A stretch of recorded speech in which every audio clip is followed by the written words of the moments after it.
의 요절이 요한복음 3장 16절인 것을 우리가 참 잘 압니다. 우리가 전부 요한복음 3장 16절을 고백을 하지요. 시작. 하나님이 세상을 이처럼 사랑하사 독생자를 주셨으니 이는 그를 믿는 자마다 멸망하지 않고 영생을 얻게 하려 하심이니라. 아멘. 참 귀한 말씀입니다. 요한복음 3장 16절이 중심을 이루고 있는 요한복음은 모두 21장으로 되어 있는데 요한복음의 주제가 아주 선명합니다. 그게 뭔가 하면은 믿음으로 얻는 영생입니다. 아주 선명한데 믿음으로 얻는 영생이 요한복음의 주제이고 사실은 성경 전체의 주제라고 볼 수 있습니다. 그런데 믿음이라고 하는 것은 두 가지가 전제가 되고 있어요. 제일 첫 번째는 그걸 믿음이라고 얘기하기는 뭐하지만은 자기 자신이 완전한 죄인인 것을 깨닫는 것, 그것이 선행되어야 되고, 두 번째는 이 죄의 문제는 세상의 어떤 방법과 어느 누구도 해결할 수 없지만은 오직 하나님의 아들 예수님만이 해결해 주실다. 그 예수님을 믿는 믿음을 얘기하는 것이고, 그 믿음을 가질 때 우리에게는 영원한 생명을 얻게 되는데 그것이 구원입니다. 또한 요한복음 안에는 믿음으로 얻는 영생을 주제로 하고 있으면서 그것을 풀어가는 주제가 또 있습니다. 그건 뭔가 하면 예수님이 과연 누구신가 하는 것입니다. 예수님을 믿음으로 말미암아 구원받는 것인데 그 예수님이 누구냐 하는 것을 계속해서 풀어갑니다. 요한복음 안에서는 일곱이 세 가지가 나와요. 이게 무슨 말인가 하면은 요한복음 안에는 일곱으로 선정되어지는 세 가지가 있는데 제일 첫 번째는 요한복음 안에 표적이 7개만 나와요. 표적이 7개가 나와요. 근데 제일 첫 번째 표적은 예수님이 물을 가지고 포도주로 만드는 표적을 일으키지 않습니까? 또 오병이어의 표적을 일으켜 나갑니다. 심지어는 나사로야 나오노라 죽은 자를 살리는 역사를 일어나가는데 다 말씀드릴 수는 없지만은 그 표적적인 것이 7으로 한정돼 가지고 나옵니다. 알잖아요. 우리 성경에서는 7을 무엇을 상징하는가 하면은 완전수를 상징하지 않습니까? 그것만이 완전하다 그런 얘기예요. 그것만 믿으면은 신앙을 갖는데 구원을 갖는데 완전하다 그런 얘기예요. 그리고 또 그 안에서는 설교하는 것들이 7으로 딱 정해집니다. 7으로 정해져요.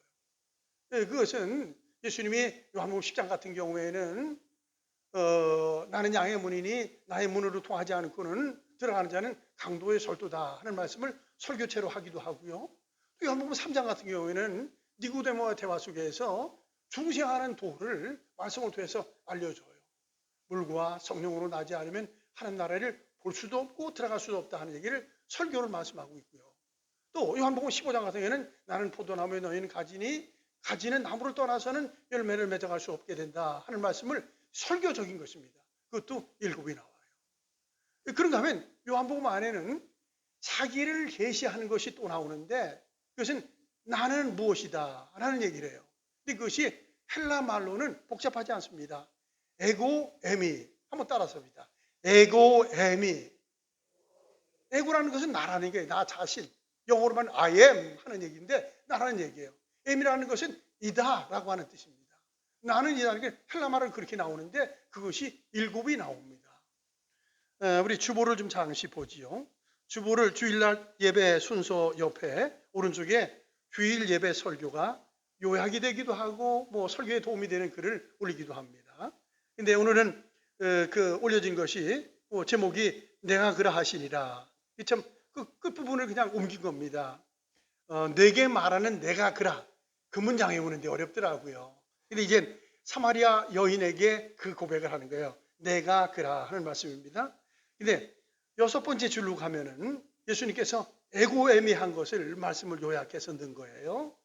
예수님이 스스로를 자기를 이제 나타냅니다. 요한복음 6장 35절에는 뭐라고 말씀하셨지요? 예수님이 생명의 떡이다.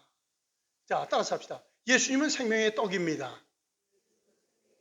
저 얘기의 배경은 우리가 어느 정도 알지요. 요한복음 6장에는 주님 말씀 오병이의 기적이 나타난 거예요. 물고기 2마리, 보리떡 5개 가지고 5,000명을 배부르게 먹고 12가지를 남겼습니다. 엄청난 역사가 일어나는 거예요. 근데 예수님을 잡아가지고 억지로 잡아가지고 예수님을 임금 삼으려고 해요. 근데 먹은 것은 다 언젠가는 배고프다. 나는 너희들에게 영원한 생명의 떡을 준다 라고 말씀하시면서 예수님은 생명의 떡 되신 것을 말씀하고 있어요. 또 요한복음 8장 12절의 말씀은 예수님은 세상에 뭐라고요? 빛이라고 하는 것입니다. 나는 세상의 빛이다. 세상의 빛이다. 예수님 말씀하십니다.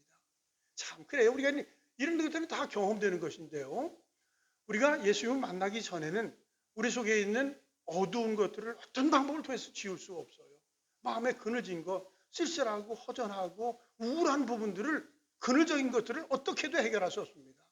근데 신비로운 것은 내가 예수님을 구세주로 나의 주님으로 영접을 하게 되면 놀라운 일이 일어납니다. 마음속에 근심 걱정들이 다 물러가고, 그리고 어두운 것들이 다 물러납니다. 물리적인 것도 마찬가지예요. 물리적인 것, 어둠을 해결하는 데는 그 어떤 방법을 통해서 해결할 수 없습니다. 어둠을 청소하기 위해서 무슨 정리한다고 됩니까? 청소한다고 됩니까? 별의 병병을 써도 어둠은 물리칠 수 없습니다. 근데 한 가지예요. 그냥 빛이 들어가면 어둠은 나가는 거예요. 인생의 모든 것도 어둠도 다 그렇습니다. 생명의 빛 대신 예수님을 영접하면 마음에 밝은 빛이 들어오고 환하게 되는 역사가 일어나는데, 예수님만이 이 세상의 빛을 예수님 스스로가 말씀하십니다. 세 번째는 예수님은 요한복음 10장 7절은 양의 문이라고 말씀하십니다. 이거는 울타리 안에 들어가는 데 있어서 문이 여러 가지 있는 것이 아니라 한 문이 있는 것. 마치 노아의 방주를 보면 방주를 크게 짓고 나서 근데 문을 하나를 만드는 거예요. 우리 그 안으로 들어가는 것입니다. 성막의 문도 마찬가지인데 하나님 나라에 갈 수 있는 문은 오직 예수님뿐이고, 문 안에 딴 곳으로 가는 사람은 강도가 절도가 된다. 오직 예수님만이 양의 문이 된다. 또 이어서 요한복음 10장 11절 보면 예수님은 선하신 목자다라고 말씀하십니다. 그러면서 이어서 말씀하시지요. 선한 목자는 양들을 위해서 어떻게 한다고요? 목숨을 버린다는 얘기예요. 양들을 위해서 목숨을 버린다는 거예요. 예수님은 양들인 우리를 위해서 목숨을 십자가에서 버리셨습니다. 그리고 우리에게 영생을 주신 것입니다. 또한 요한복음 11장 22절은 나사로가 죽었을 때 하는 얘기예요. 예수님은 부활이고 생명이다 하는 것입니다. 이 부활이라는 것은 인간이 가지고 있는 죽음의 문제는 그 어느 누구도 해결할 길이 없습니다. 그러나 예수님이 부활입니다. 따라서 예수님을 믿고 예수님을 영접하면 우리가 사망의 문제를 해결하는 부활을 갖는 놀라운 일들이 일어나게 되고, 그래서 생명, 영원한 생명을 얻게 되고, 또 요한복음 14장 6절에 보시면은 그리고 우리가 잘 알지 않아요? 내가 곧 시작, 내가 곧 길이요 진리요 생명이니 나로 말미암지 않고는 아버지께 올 자가 없느니라. 위대한 말씀입니다. 그래서 예수님 스스로가 말씀하시는 거예요. 내가 곧 길이요 진리요 생명이다. 내가 길을 안내하는 안내자다. 내가 진리를 깨닫게 하는데 도움을 주겠다. 내가 너희들을 생명을 걷는데 유익과 길을 안내주겠다. 그게 아니라 예수님 자신이 길 자체고, 인생의 올바른 길을 천국 가는 길이 되는 것이고, 예수님 자신이 진리가 됩니다. 진리 자체입니다. 그리고 예수님이 여러 차례 생명에 대해서는 말씀하고 있는데 이 생명이 영원한 생명을 말하고 있어요. 그리고 7번째는 요한복음 15장에 보면 예수님은 참 포도나무다. 그리고 거기에 붙어있는 가지가 수분도 공급받고 열매를 맺게 되고 그래서 영광을 드러낼 수 있다 하는 것인데, 이 모든 것들이 예수님 스스로가 자기를 에고에미 하신 그런 부분입니다. 자, 다시 말씀드려서 요한복음의 주제는 믿음으로 얻는 영생을 말씀하시면서 그럼 예수님은 누구냐 하는 것을 설교를 통해서 말씀하셨고, 기적을 통해서 말씀하셨고, 그리고 자기가 자신을 통해서 말씀하십니다. 그런가 하면 요한복음 1장 안에서도 이건 사도 요한과 세례 요한이 같이 여기 병합이 되어는 나오는데 예수님이 누구신가 것을 아주 신령하게 말씀을 하고 있습니다. 다시 요한복음 1장으로다가 오늘 갑니다. 여러분 가지고 계신 주보를 지금 요한복음 4장에 넣으시고 1장으로 가봅시다. 예수님에 관한 말씀이에요. 자, 1절을 같이 한번 읽죠. 시작. 태초에 말씀이 계시니라. 이 말씀이 하나님과 함께 계셨으니 이 말씀은 곧 하나님이시니라. 아, 신비롭지요. 그렇잖아요. 창세기 1장 1절이 어떻게 시작되지요? 태초에 하나님이 천지를 창조하시니라. 위대한 대선은 맨 처음에 하나님께서 온 우주 만물을 그냥 말씀으로 창조하셨다는 거예요. 그러니까 그 태초, 온 우주 만물이 있기 전에 태초에 말씀이 계셨다라는 것은, 말씀이라는 것은 헬라말로 로고스라고 하는 것인데, 이건 영을 얘기하는 것이고 진리를 얘기하는 것인데, 철학적 용어인데 영이신 하나님을 얘기하는 것입니다. 말씀이 계시니라. 이 말씀이 하나님과 함께 해주셨으니 이 말씀은 곧 하나님이시라. 근데 이 말씀, 말씀이신 하나님이 곧 예수님이 하나님이라는 그런 사실입니다. 신비로운 표현입니다. 그리고 4절도 그 안에 생명이 있었으니 이 생명은 사람들의 빛이라. 빛이 어둠에 비치되 어둠이 깨닫지 못하니라. 예수님 안에 생명이 있고, 이 생명은 사실은 빛인데, 빛이 비춰지면 아까 말씀드린 어둠이 물러나는 놀라운 일들이 일어난다. 14절도 같이 한번 읽죠. 시작. 말씀이 육신이 되어 우리 가운데 거하심에 우리가 그의 영광을 보니 아버지의 독생자의 영광이요 은혜와 진리가 충만하더라. 말씀이 영이 육신이 되어 우리 가운데 거하심에 우리가 그 영광을 보니 독생자의 영광이요 그 안에 은혜와 진리가 충만했다는 얘기예요. 신령한 안목이지요. 예수님 보면서 예수님 안에 은혜가 저리 가득하네, 예수님 안에 진리가 가득하네 하는 것을 지금 요한이 고백하는 거예요. 다시 말해 영이신 하나님께서 사람으로 이 땅에 오셨는데 그분 속에서는 하나님의 은혜가 자체에 있고 진리가 가득 있다는 거예요. 근데 우리가 이렇게 살 수는 없지만 사실은 우리가 믿음으로 예수님을 영접하고 살면은 이 은혜가 또 우리에게 임하는 일이 있어요. 이게 사실 복된 길을 걸어가는 것입니다. 자, 그러면서 1장만 지금 보려고 그래요. 1장 또 넘어가게 보면요, 이건 세례 요한이 하는 말이지요. 자, 29절 말씀을 같이 읽어요. 시작. 이튿날 요한이 예수께서 자기에게 나오심을 보고 이르시되 보라, 세상 죄를 구한 하나님의 어린 양이로다. 예수님 지나가는 걸 보고 느닷없이 하나님의 어린 양이라고 하는 거예요. 어떻게 그렇게 표현합니까? 이게 참 신령한 일이지요. 은혜와 진리가 충만하신 주님으로 보는 그 안목이나 예수님을 보면서 세상의 모든 죄를 구한 하나님의 어린 양으로 보는 거예요. 이거는 마치 6월절 시행양과 똑같은 것입니다. 오직 예수님만이 세상의 모든 죄를 다 담당하시고 죽으시면서 죄 문제를 해결하는 거예요. 이건 히브리서 말씀 가운데는 예수님이 십자가에서 단번에 영원한 속죄를 이루시는 그 일을 어린 양 대신 예수님께서 이루어 나가십니다. 자, 그러면서 이런 과정 속에 49절의 말씀도 같이 한번 읽죠. 시작. 나다네엘이 대답하되 라비오, 당신은 하나님의 아들이요 당신은 이스라엘의 임금 1호소이다. 나다니엘이 지금 예수님에 대해서 얘기하는 거예요. 당신은 하나님의 아들이고 또 당신은 이스라엘의 임금으로 이 땅에 오셨습니다. 예수님 만나면서 그렇게 되는 거예요. 그리고 이들이 복음을 전파하는 일들이 일어납니다. 어쨌든 예수님에 대해서 이렇게 선명하게 이해를 갖고 믿음을 갖는 것 얼마나 귀한지 모릅니다. 우리 이 땅을 살면서 여러 가지 지식이 있어야 세상을 살아갑니다. 그러나 정말로 우리에게 영생을 얻는 지식은 뭐냐? 한 가지는 내가 죄인인 것을 깨닫는 겁니다. 그리고 내 죄 때문에 예수님께서 이 땅에 오셨고 십자가에 피 흘려 돌아가셨습니다 라는 것을 깨닫고 믿어질 때 이것이 영원한 생명을 얻는 것입니다. 이 은혜가 우리 모두에게 있어서 다른 거에 좀 부족한다 할지라도 이것에 대해서 더 분명하고 확신한 일들이 있기를 축원합니다. 자, 그러면서 1장에서 이렇게 말씀하시고 요한복음 2장에 보면 예수님이 첫 번째 표적을 일으키지 않습니까? 물을 가지고 포도주를 만드는 일이 있어요. 놀라운 일입니다. 그런데 그 표적의 역사가 일어날 때 역시 계속해서 나오는 것은 예수님이 어떤 마술을 일으키는 게 아니에요. 기적을 일으키는 게 아니에요. 계속해서 무엇을 심어주는 건 신앙을 심어주는 거예요. 신앙을 심어주는데 이거 보십시오. 그 2장 물 가지고 포도주를 만들으셨어요. 그랬더니 11절 보면 예수께서 이 첫 표적을 갈릴리 가나에서 행하여 그의 영광을 나타내심에 제자들이 그를 믿으니라. 그런 과정을 통해서 제자들이 예수님을 어떻게 했다고요? 믿기 시작을 했다는 거예요. 이것은 이분이 하나님의 아들이시구나, 이분이 메시아라는 것을 믿기 시작을 했다는 거예요. 한 놀라운 일이지요. 전에도 그런 말씀을 제가 드렸지만 한동대학의 초대 총장을 지낸 분이 김영길 총장님이십니다. 그분이 쓴 그 자기 간증 엔도로피 법칙이라는 것을, 표현이 참 묘해요. 법칙이라는 것을 자기 간증을 쓴 책이 있어요. 자기는 그 안동 사람으로 태어나서 유교에 젖어 있었는데 대학을 다니면서 어떤 자매를 만났는데 신실한 신앙을 가진 자매를 만나요. 만나면서 그 자매가 나는 신앙을 가진 사람인데 나와 계속적인 사귐을 가지려면 교회로 와야 된다. 예수님 믿어야 된다.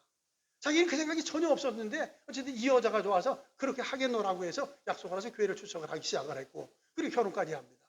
근데 결혼까지 했는데 도무지 신앙을 근본을 갖지 못하는 거예요. 근데 이제 서울대학을 졸업하고 미국으로 건너가가지고 카이스트에 근무하면서 어떤 교회에 출석하니까는 그 교회 목사님이 신앙의 본질을 깨닫기 위해서는 요한복음을 읽어야 된다고 그러더라는 거예요. 그래 신앙의 본질을 자기도 갖고 싶은데 안 생겨지네 어떻게 하겠어요. 그래서 요한복음을 읽기 시작을 했다는 거예요. 1장을 읽으니까 무슨 말인지 잘 모르겠고 2장을 읽었는데 무슨 물이 변해서 포도주가 된다. 이 과학적 상식으로는 도무지 엔도로 법칙에서 그런 얘기예요. 과학에서는 물질 불변의 법칙이 있는데 물질이라는 것은 변하는 것이 아니다. 물질은 그 자체가 있는 것인데 물질 불변의 법칙에서 이건 맞아떨어져 가는 게 아니다. 어떻게 물질이 물에 뭐를 집어넣었다든지 뭐를 집어넣어가지고 그것이 화학적 방향을 일으키면은 그것이 포도주로 바뀌어질 수 있지만 에이 맹물이 무슨 포도주가 되느냐 이게 말이 안 된다. 받아들일 수가 없다는 거예요. 근데 또 요한복음을 또 읽으니까 요한복음 열 주 있는데 요한복음 6장으로 가니까는 오병의 기적이 나타나더라는 겁니다. 그래서 오병 떡 5덩어리와 고기 2가를 가지고 5천 명을 배부리 먹어가지고 12광지로 만졌다. 이건 또 무슨 얘기냐. 이건 과학의 법칙에 의하면 그 양반이 그 얘기한 거예요. 물량 불변의 법칙이 있는데 양이라는 것은 어떻게든 축소가 되는 것도 늘어나지 않고 그런데 이건 도시락 하나를 가지고 5천 명 먹겠다. 이게 말이 안 된다. 도무지 과학자로서는 받아들일 수가 없더라는 거예요. 물질 불변의 법칙도 물량 불변의 법칙도 이게 상식적으로 받아들이지 않더라는 거예요. 그래서 읽으라는데 요한복음을 읽어야 되는데 요한복음을 하는데 도무지 읽을 때마다 거리는 게 수도 없이 많더라는 거예요. 그런데 놀라운 것은 자기가 죄인인 것을 깨닫고 예수님의 구주를 믿었다는 거예요. 근데 영접했는데 확 바꿔지는 거예요. 아니 천지를 창조하신 주님께서 못하신 일은 뭐 있나 하는 것이 신앙화되더라는 거예요. 그게 걸림이 전에는 그렇게 걸리고 했는데 스무스하게 할렐루야가 되더라는 거예요. 할렐루야가. 그게 참 은혜지요. 그 축복입니다. 그래서 지금 믿음의 역사를 쭉 일으키면서 예수님께서 물과 포도주를 만드십니다. 그랬더니 그걸 보면서 제자들이 믿음을 갖기 시작을 해요. 자, 그리고 3장으로 넘어가면서는 한밤에 니고데모라는 사람이 예수님을 찾아오지 않습니까? 그 사람과 저 유대인의 관원이라고 했어요. 요즘 말하면 우리나라의 국회의원 정도 되는 거지요. 우리 지금 국회의원에 대한 이미지가 별로 좋지 않지만 위 사람들은 관원하면 존경의 대상이 되어버리는 것입니다. 여러 가지 덕망을 갖춘 사람인데 그 사람이 예수님을 만나야 되겠는데 낮에는 체면상 안 된 거예요. 그래서 밤에 찾아가지요. 밤에 찾아가 예수님과 대화를 열기 시작을 해요. 당신이 하나님부터 오지 않았으면 이런 일들이 이루어나갈 수 없습니다. 그랬더니 예수님께서 쓸데없는 죄라. 사람은 물과 성령으로 거듭나지 않고는 한나라를 볼 수도 없고 갈 수도 없다는 얘기를 해요. 그랬더니 니고데모가 그런 얘기를 하지 않습니까? 내가 나이가 몰라요. 50이 지났는지 60이 지났는지 알 수 없지만 이 나이에 거듭남은 엄마의 뱃속에 들어갔다 다시 나와야 되나요? 그 얘기를 하지요. 이제 몰라서 그런 얘기지요. 아니 물과 성령의 거듭남을 얘기합니다. 그리고 진리의 도를 말씀하시고요. 자 그리고 요한복음 4장에는 예수님께서 이 복음을 전파하기 위해서 유대 땅에로 가신 거예요. 이스라엘과 유대가 있는데 남쪽으로 내려오신 거예요. 그래서 복음을 전하다가 어느 정도 복음을 전하시고 나서 이제 다시 갈릴리 지역으로 가시려고 하다가 그런데 이제 이 유대 지역에서 갈릴리 지역을 가려면은 이쪽 지역에 사마리아라는 땅이 있는데 사마리아로 통과하게 되는 겁니다. 근데 보통 사람들은 사마리아라는 지역은 이게 호녀라들이 많이 머무는 곳이기 때문에 이쪽에서 이리로 가는데 이렇게 돌아다녔다는 거예요. 근데 예수님은 그럴 필요가 없어서 그걸 가지요. 가가지고 사마리아의 수가성이라는 곳에 가시게 됩니다. 그리고 거기 갔더니 6시였는데 12시예요. 정오후 12시가 되는 겁니다. 물길로 나눈 여인이 있었습니다. 그 여인을 만나면서 전도를 하는 거지요. 자기를 알리기 시작을 하는 겁니다. 그래서 물을 달라고 말씀을 합니다. 그랬더니 아니 당신은 보아하니 유대 남자인데 사마리아 여자 나에게 어떻게 말을 하십니까? 라는 얘기를 하지요. 그랬더니 예수님께서 이제 이 물길로 와서 수고하셨는데 물 하나를 달라. 그랬더니 나는 당신도 물길 길이 마땅하지 않지 않습니까? 그랬더니 맞다 그러면서 얘기하신 거예요. 내가 나를 물을 떠준다 할지라도 그 물은 다시금 목마를 수 있다. 그러나 내게 주는 물은 영원히 목마르지 않는다. 그 여자가 들을 기가 있었던 거예요. 깜짝 놀래가지고 아니 영원히 목마르지 않을 물이 있다고? 아이고 그 물을 좀 나 좀 줘가지고 나 물 길러 오는데 수고하지 않게 좀 해주십시오라고 부탁을 합니다. 그러면서 예수님께서 반전을 확 시키는 거예요. 내 남편을 데리고 오라고 얘기하죠. 그랬더니 남편이 없다는 얘기입니다. 그래 남편이 없다는 얘기 맞고 지금 살고 있는 남편도 내 남편이 아니고 5명 지나왔는데 5명도 다 내 남편이 아니었지. 기겁을 하게 놀라는 거죠. 아니 이거 세상에 이럴 수가 있는가. 내가 남편이 없다고 얘기했는데 지금 남편이 있는 것을 알고 5명을 지나온 것을 어떻게 하는가. 그리고 했던 얘기가 당신은 보아하니 선지자라고 얘기를 합니다. 그러면서 질문하죠. 우리는 이 사마리아에 있는 그리심산에서 예배하는데 당신들은 예배할 곳이 예루살렘에 오는데 어디 가서 예배를 드려야 오십니까? 라고 얘기하죠. 그래서 예수께서 초조한 얘기를 해요. 여기저기의 문제가 아니라 너희들에게는 모르는 것을 얘기하고 있다. 그러나 우리는 아는 것을 예배하고 있다. 얼마나 진리한 얘기, 소중한 얘기인지 몰라요. 오늘도 그렇습니다. 우리가 하나님에 대해서 예수님에 대해서 확실히 모르게 되면 그거는 모르는 예배가 되는 것이고 그것이 곧 미신의 예배가 되는 거예요. 그러나 안다고 하는 것은 내가 죄인이었는데 예수님이 나의 죄를 대신해서 십자가에 돌아가셨다는 그래서 용서함 받는 것이 확실해지면 그 예배가 산 예배가 됩니다. 자, 이 말씀을 다시 한번 보세요. 4장 22절 말씀을 같이 한번 읽죠. 시작. 너희는 알지 못하는 것을 예배하고 우리는 아는 것을 예배하노니 이는 구원이 유대인에게서 남이니라. 23절도 같이 읽죠. 시작. 아버지께 참되게 예배하는 자들은 영과 진리로 예배할 때가 오나니 곧 이때라. 아버지께서는 제게 이렇게 예배하는 자들을 찾으시니라. 그래요. 모르는 예배 안 받으시고 아는 예배, 영과 진리로 예배하는 자를 예수님 하나님이 찾으신다는 거예요. 우리도 똑같습니다. 우리가 아는 예배, 이 지식의 예배가 아닙니다.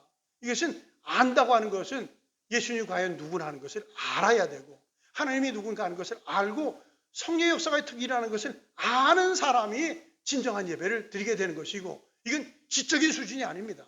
영적인 수준이기 때문에 신앙적 확신을 가지면 예배가 삽니다. 자, 이것은 경험된 사람도 있고 경험이 아직 안 된 사람도 있을 수 있습니다. 예수님 만나가지고 사제의 은혜를 받아서 영혼이 거듭나잖아요. 그러면 자기 예배 드리는 것을 하나님이 받으시는 걸 너무 생생하게 느껴집니다. 하나님께 찬양하는 걸 찬양이 막 받아지는 걸 느낄 수 있고 자기가 기도하는 것을 하나님이 막 받은 것을 알게 되고 생생하게 느껴집니다. 그러나 신앙적 근복이 없으면 그 느낌을 가질 수가 없습니다. 그 느낌을 가질 수 없습니다. 그리고 물론 생생한 체험이 있다가도 세월이 지나면서 잘못된 영적인 상태가 이루어지면 글쎄 그랬나 전에 그랬나 하는 생각이 갑니다. 그런데 다시 말씀드려서 이 예배 드린다는 것은 아는 것, 경험하는 것, 체험하는 것을 예배 드리는 것인데 사제의 은총을 경험하고 하나님의 사랑과 은혜를 경험하고 성의 역사를 경험할 때 그 예배가 산 예배를 드리게 됩니다. 자, 오늘 여기 쭉 말씀하시면서 이런 말씀을 하고 있어요. 25절, 26절의 말씀도 같이 한번 읽죠. 시작. 여자가 이르되 메시아 곧 그리스도라 하는 이가 오실 줄을 내가 아노니 그가 오시면 모든 것을 우리에게 알려주시리이다. 예수께서 이르시되 내게 말하는 내가 그라 하시니라. 이 문장이 쉽지 않아. 26절이면 예수님께서 이르십니다. 그래서 그 뒤에 한번 같이 읽읍시다. 시작. 내게 말하는 내가 그라 하시니라. 같이 한번 시작. 내게 말하는 내가 그라 하니라. 이 단어가 문장이 참 감성이 그렇게 쉽지 않더라고요. 내게 말하고 있는 내가 네가 찾고 있는 그 메시아다 그런 얘기예요. 다시 한번 그것만 해요. 내게 말하는 내가 그니라. 감성이 잘 되나요? 그거 참 진리라고 생각을 합니다. 지금 너하고 대화하고 있는 나가 바로 네가 찾고 있는 메시아라는 사실입니다. 그러면서 예수님이 자기를 알리고 나타내고 주고 있습니다. 근데 초대교회는 그랬어요. 초대교회는 그리스도인이라는 사람, 그리스도라는 예수님을 구주로 믿는 믿음의 사람은 반드시 전도가 되어야 되고 또 그리스도인은 끝내는 순교를 해야 된다. 그것이 초대교회의 사상이었습니다. 자, 그런 의미에서 이 여인 보십시오. 내게 말하는 네가 찾고 있는 그다라고 분명히 말씀하십니다. 이 말씀을 들으면서 신앙이 확 생기기 시작을 해요. 그러고 나서 물동이를 둡니다. 가지고 가지도 않고 동네 가가지고 얘기하기 시작을 하죠. 자, 우리가 기대하던 그 메시아를 내가 만났습니다. 내가 하고 있는 모든 것들을 다 알고 계시는 그분을 만났습니다. 그분은 메시오 그리스도입니다라고 가서 복음을 전하는 놀라운 일들이 일어나고 있습니다. 아까 말씀드린 대로 이게 성경에 나오는 일이고 초대교회 모습들입니다. 예수님을 확실히 만나게 되면 예수님을 증거하게 되는 거예요. 자, 우리 중에 이런 체험이 있는 사람, 없는 사람이 있을 거예요. 그러나 어쨌든 분명하게 구원에 대한 확신을 갖게 되면 복음을 전부하지 않고는 견딜 수 없는 뜨거운 마음들이 일어나요. 이건 뭐 교회를 누구로 채우거나 그게 아니라 영혼에 대한 안타까운 마음이 있고 사랑스러운 마음이 있어서 이 복음을 증거하게 되는 그런 일들이 일어납니다. 초대교회는 아까 말씀드린 대로 그건데요. 그리스도에는 전도가 되는 것이고 그리스도에는 순교에 이어진다 하는 것입니다. 물론 이게 초대교회는 아니고 중세교회 사람인데 중세교회의 종교개혁 일어나서 1517년 10월 31일 일어났는데 그 100년 전에 이미 개혁운동은 쭉 일어났습니다. 그러니까 종교개혁 전 개혁이라고 얘기를 하는 사람인데 그때 이제 존 후스라고 하는 사람이 있었습니다. 존 후스라는 사람은 체코의 사람인데 그분은 참 탁월한 머리를 가지고 있는 사람이고 그래서 유럽이 다 한 덩어리니까요. 프라하 대학이라는 명문대학에 가서 신학하고 철학을 공부해가지고 거기서 교수가 되고 나중에는 총장이 됩니다. 그러면서 학생들에게 신학을 가르치다 보니까는 성경을 계속해서 연구하게 되었고요. 성경을 연구하다 보니까는 교회가 잘못된 거예요. 아, 이게 근본적으로 잘못됐구나. 비성경적이라는 것을 알게 됩니다. 그래서 이건 루터가 하기 전에 칼빈이 하기 전에 중길라 하기 전에 이미 존 후스라는 사람이 개혁을 일으키기 시작을 합니다. 그러면서 선명하게 개혁을 주장을 해요. 그러면서 잘못된 건 교황 무호설이라는 것은 있을 수 없다. 교황도 사람인데 잘못된 게 없다는 얘기가 말이 되냐? 안 된다. 그리고 두 번째는 진혼제라는 것이 어떻게 있을 수 있는가? 사람이 잘못된 사람이 죽었는데 그 사람이 오늘 제사를 드려서 달랜다? 미사를 드려서 말도 안 되는 소리다. 또 그것과 연이어가지고 면죄부를 하는 것이 말이 되느냐? 사람이 죽으면 그 영혼이 천국 가는 지옥 가는 것이지 그래 죄를 용서받기 위해서 뭘 드린다고 해서 그게 용서되느냐? 면죄부를 하는 게 있을 수 없다. 그리고 성직매매, 좋은 자리를 가기 위해서 돈 거래하고 이러한 일들이 어떻게 있느냐? 그리고 또한 화채설을 부인하는데 그 성찬 예식을 하는데 이 사제가 그리스도의 몸이요, 그리스도의 피요라고 기도했는데 그게 그냥 완전히 바뀌어진다? 말이죠, 지금 아니다. 그리고 그것을 부인했습니다. 그래서 이 양반이 지금 거듭 말씀드려서 면죄부부터 시작을 해서 제사드리기라든지 성직매매라든지 이런 것들을 그리고 교황부설이라든지 이런 것들이 다 잘못된 것들을 아주 강하게 주장을 한 거예요. 그래가지고 이게 있으면은 도무지 교황청과 로마 캐토릭이 유익이 안 돼요. 그래서 일단 재판을 해가지고 이 성당 안에 지하가 있는데 지하에다가 깜방에다 집어넣습니다. 그러고 나서 이제 기회는 준다. 네가 지금까지 주장한 것은 잘못된 것이고 교황청에 하는 것이 다 옳다고 얘기를 하라 라고 얘기를 하기 시작을 해요. 그러면서 그와 절친의 친구들을 보내가지고 교섭을 시킵니다. 이 친구가 찾아와서 그런 얘기를 하죠. 야, 친구야. 이건 사람이 생이라는 것은 참 다른 것이지만은 그러나 이래가지고 화형되고 죽는 것은 얼마나 쓴 건지 모른다. 이제 네가 주장했던 거 다 부인하고 이제 돌이키라 라고 얘기를 해요. 그랬더니 그 존 후스라는 사람이 귀한 얘기를 합니다. 물론 죽음의 과정은 쓴 것이 사실이다. 그러나 과정이다. 그러나 죽음 후에 지옥은 쓰고 쓴 것이고 천국은 달고 다른 것이다. 나는 이 길을 걸어가리라 하고 끊치지 않고 화형을 당해서 진짜 무서운 일이죠. 장자구에다가 사람을 묶어놓고서 태워버리는 거예요. 이런 잔인한 일들을 했습니다. 어쨌든 제가 말씀드리려고 하는 건 그거예요. 이게 초대교회로부터 중세교회 우리 교회만 해도 그랬지 않습니까? 우리 교회들만 해도. 믿음은 전도와 계속해서 이어지는 일들이 있었고 전도하면서 수많은 시행들이 있었습니다. 근데 많은 변화들이 일어나는데 오늘 여기 신앙적 확신을 가지면서 이런 역사들을 일어나는 것을 볼 수 있습니다. 참 이 사마리아 여인이 예수님을 한 번 만나 이런 올바른 신앙 고백을 하는 위대한 것입니다. 성경에도 수많은 사람들 예수님 만나서 고백하는 고백이 있는데 우리에게도 이렇게 확실하게 주님을 하나님의 말씀을 통해서 성경을 통해서 만남으로 말미암아 예수님이 그리스도이고 메시아이고 구원주이 같은 얘기입니다. 메시아라는 것은 히브리 말이고 그리스도라는 것은 헬라 말이고 구원자라는 우리의 말이지요.